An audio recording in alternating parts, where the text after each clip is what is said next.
Donc on est 3 associations différentes, mais en fait 3 amis, je pense, et on participe au même projet. On est souvent on fait souvent des ateliers ensemble.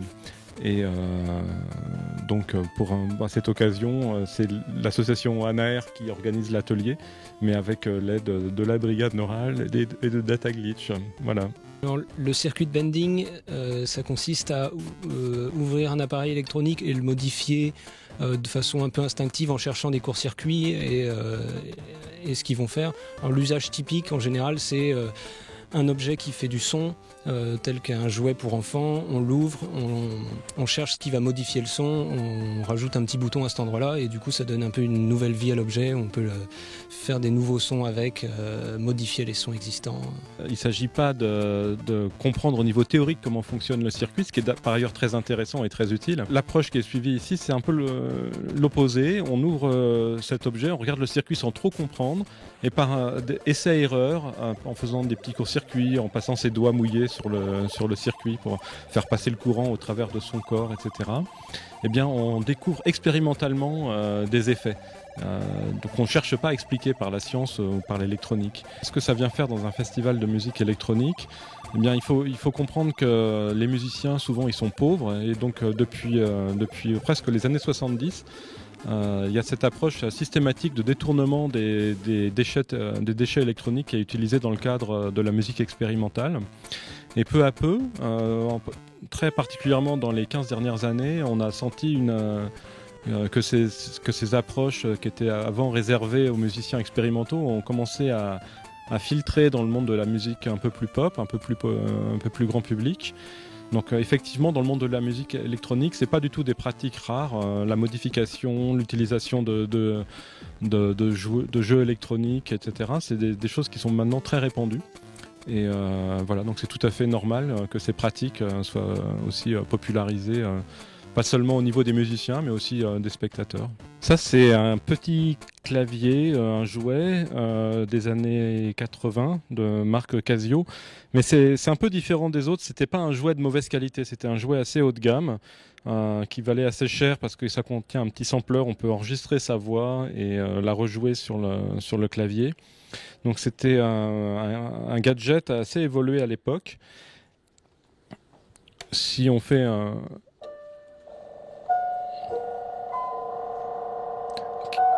juste un petit court-circuit, on peut modifier la teneur des sons. Donc là, a été connecté sur ce clavier à un petit joystick aussi de la même période. J'ai branché le joystick au hasard sur des endroits du circuit. Et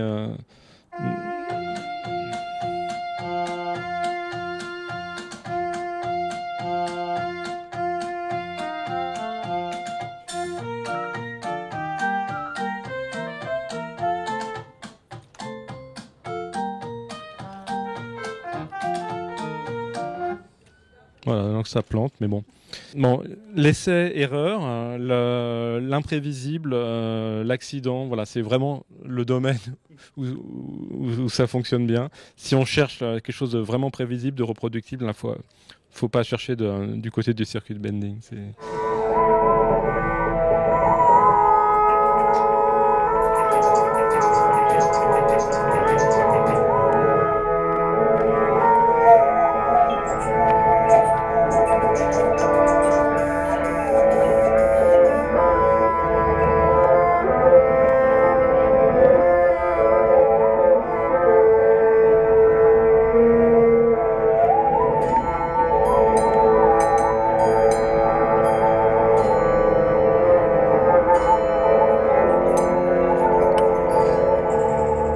Je suis Olivard de l'association Olilab. Le système tentaculaire, c'est comme son nom l'indique, un système complexe où il y a énormément d'éléments. Il est sans cesse en train de se renouveler et de s'agrandir. Donc c'est pas fait pour faire de la musique rythmique ou mélodique, c'est fait pour plonger les gens dans le son. Donc une des configurations, par exemple, c'est comme on voit ici, c'est de mettre des haut-parleurs autour des gens et de mettre des boutons pour que les gens puissent intervenir sur le son, modifier le son de leur voix ou le son d'un instrument de musique. Assez difficile d'anticiper qu'est-ce qui va se passer avec tous toutes ces choses qui ont été programmées, mais au final, on arrive à créer des textures sonores très intéressantes du fait que chaque chose est liée à une autre, ce qui fait qu'au bout d'un moment, le système, on a l'impression qu'il est vivant, c'est-à-dire il peut autogénérer son son. Une fois qu'on a commencé à l'exciter, à lancer du son, il va en fabriquer d'autres. Ce son, il va déclencher le son des appareils électroacoustiques et ainsi de suite. Et ce son, il va être réenregistré, retraité et redéclenché. Et au bout d'un moment, le système marche dans une sorte de boucle, mais sans rythme particulier. Bonjour, alors, je suis Serge Delobier. Donc, je dirige Pusmuse. Pusmuse qui est une structure qui travaille sur la musique vivante, visuelle, virtuelle. Alors, c'est un gros programme. C'est donc une musique qui associe beaucoup voir, entendre. Et la proposition qui était jouée ce soir s'appelle le concert immersif. Le concert immersif étant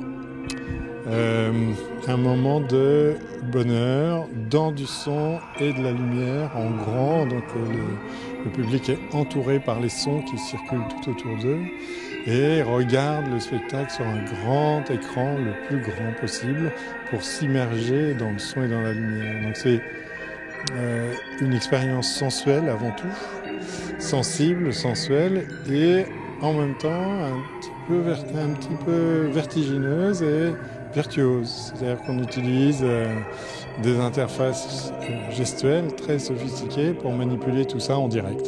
Christophe Hiriart est un chanteur qui manipule en même temps sa voix avec des joysticks qu'il a dans les mains. Et donc il la transforme, il la fait circuler dans l'espace, etc.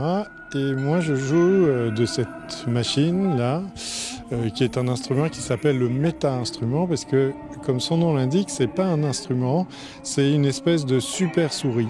C'est l'équivalent de 27 souris qu'on peut manipuler simultanément et indépendamment les unes des autres. Donc voilà, vous imaginez un petit peu ce que ça peut faire. Et donc cette souris sert pendant le concert, cette super souris sert à manipuler des images et des sons.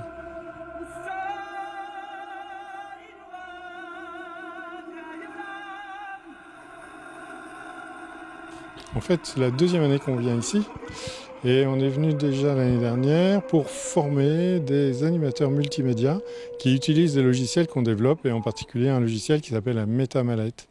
Et donc, c'est un logiciel qu'on utilise aussi nous en spectacle.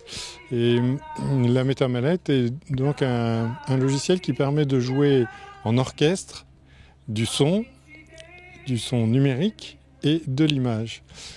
De l'image calculée numériquement aussi. Et donc, en fait, on greffe sur un ordinateur une collection de manettes de jeu qui vont ensuite s'organiser pour produire des symphonies visuelles déconcertantes.